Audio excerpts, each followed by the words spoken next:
Qui est un chrétien? Romains chapitre 8 versets 9 à 11.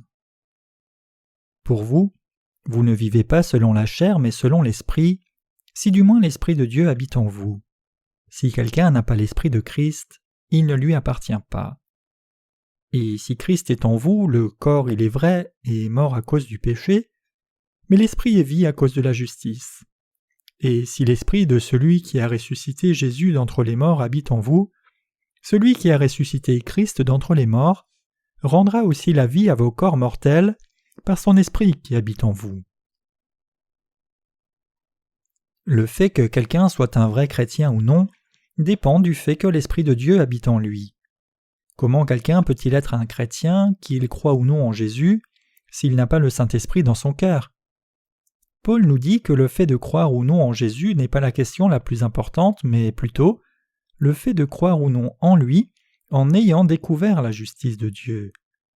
La foi véritable requise de la part des saints est la foi qui permet à l'Esprit de les habiter. La présence du Saint-Esprit en vous déterminera si vous êtes ou non un chrétien. Ainsi, Paul dit « Si quelqu'un n'a pas l'Esprit de Christ, il ne lui appartient pas. » Il a dit « quelqu'un ». Que la personne soit un ministre, un évangéliste ou un revivaliste n'a pas d'importance.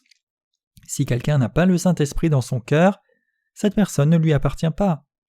Vous devez garder à l'esprit que si vous ne croyez pas dans la justice de Dieu qui vous amène à recevoir le Saint-Esprit, vous êtes un pécheur destiné à aller en enfer. Ainsi, nous devrions tous nous préoccuper de l'évangile de l'eau et de l'Esprit qui contient la justice de Dieu.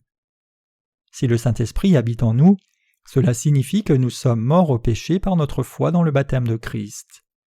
Mais notre esprit est vivant à cause de la justice qui a été nouvellement obtenue. De plus, le jour où notre Seigneur reviendra, nos corps mortels recevront également la vie. C'est pourquoi nous devons penser à celui qui nous a donné le Saint-Esprit. Si vous n'avez pas la foi qui croit dans la justice divine, vous n'appartenez pas à Christ. Si au contraire, vous avez cette foi dans la justice divine, l'Esprit de Dieu vous habite. Sans cette foi, le Saint-Esprit ne régnerait pas sur vous. Ainsi, si vous n'avez pas la parole de la rédemption qui contient la justice de Dieu, vous n'appartenez pas au Christ, même si vous vous confessez ouvertement et récitez le credo des apôtres à chaque réunion du dimanche. Si vous n'appartenez pas à Christ, votre esprit sera maudit et cela vous conduira à la destruction éternelle, peu importe à quel point vous auriez voulu bien faire.